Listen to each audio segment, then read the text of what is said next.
वह इसलिए नहीं गई क्योंकि उसने उसे प्यार करना बंद कर दिया था। वह इसलिए गई क्योंकि वो अब उस जगह प्यार नहीं कर सकती थी जहां वो अदृश्य थी।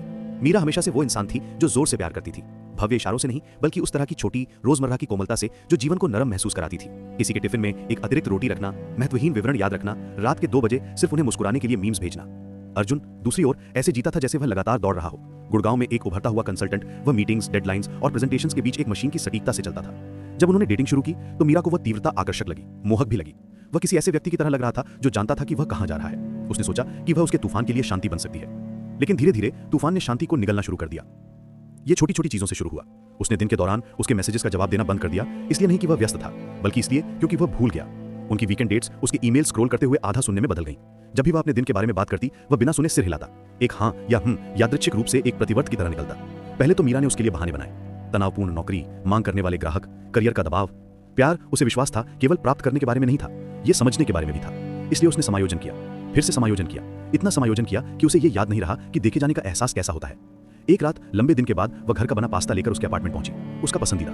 उसने एक हाथ में लैपटॉप लेकर दरवाजा खोला, मुश्किल से उसकी ओर देखा और कहा, क्या हम आज ये नहीं कर सकते, मेरी एक कॉल है। वह वली खड़ी रही, गर्म कंटेनर पकड़े हुए उसे अपने कमरे में वापस गायब होते देख रही थी, बिना उसके जवाब का इंतजार किए।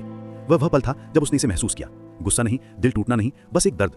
वह दर्द जो आपको तब महसूस होता है जब आपको एहसास होता है कि आप न्यूनतम के लिए भीख मांग रहे हैं। एक हफ्ते बाद वे एक कैफे में मिले। मीरा ने उसे बताया कि वह रिश्ते में अकेली महसूस कर रही है।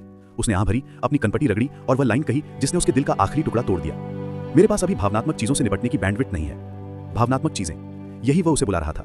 शब्द हवा में एक थप्पड़ की तरह लटक गए। उसकी भावनाएं नहीं, उसकी जरूरतें नहीं, उसकी उपस्थिति भी नहीं, बस भावनात्मक चीजें। उसकी टू डू लिस्ट पर एक काम जिसके लिए उसके पास समय नहीं था।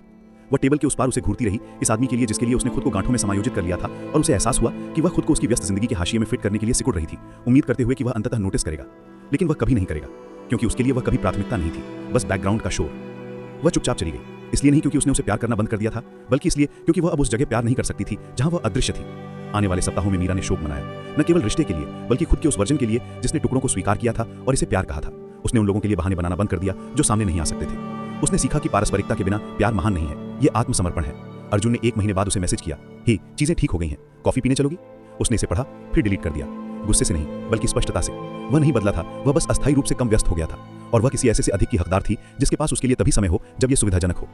सालों बाद किसी ने मीरा से पूछा कि उस रिश्ते से उसने क्या सीखा।